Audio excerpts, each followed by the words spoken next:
Moj djete, evo ga treći klip. Konačno znači ulazimo u Photoshop, u radno okruženje, da vam objasnim koji je koji panel, gdje se šta nalazi otprilike i neke osnovne stvari. Ne mereš ti tog bagera više upaliti, ja sam njemu lamelu sjebao. Ako niste gledali te parodije, obavezno, brate, pogledajte, Crack House Family, najjači su. Znači, kucate gore Crack House Family, sibirski plavac, stigla mi je neka poruka, dobro. Crack House Family, sibirski plavac, znači, gledajte, sva tri dela ima da se smete kao, znači, strašna nešto. I, evo ga, lepotica zvana Photoshop. Znači, ovdje imamo otvoren ovaj thumbnail za YouTube kanal.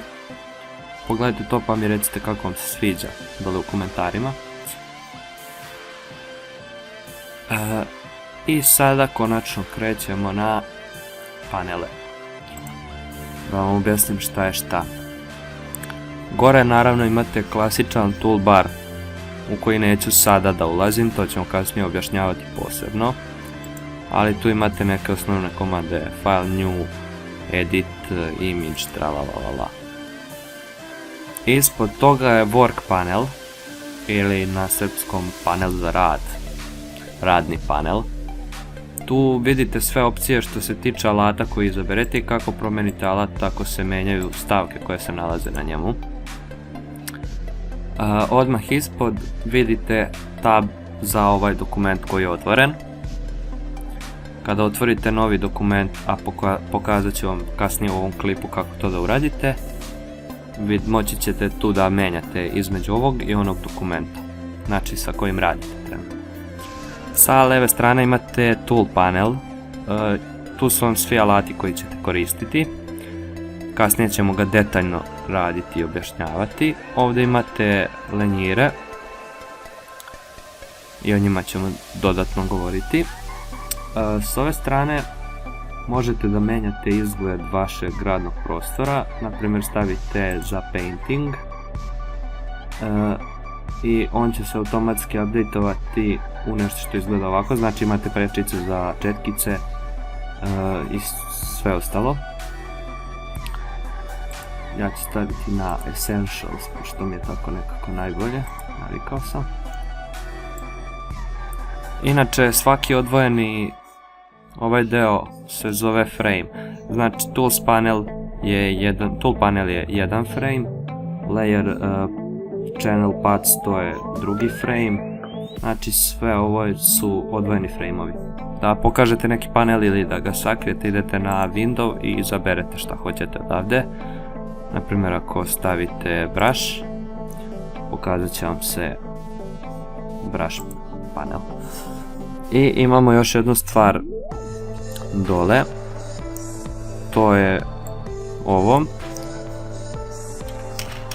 Tu podešavate koliko je povećanje vaše slike sa kojom radite i pokazuje vam veličinu fajla.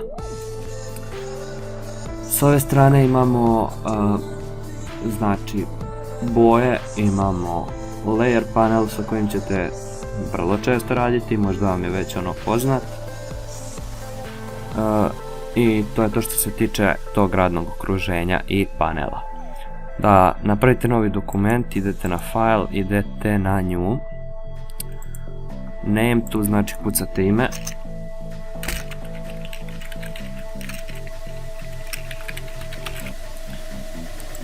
Preset možete staviti na primjer film i video, HDTV,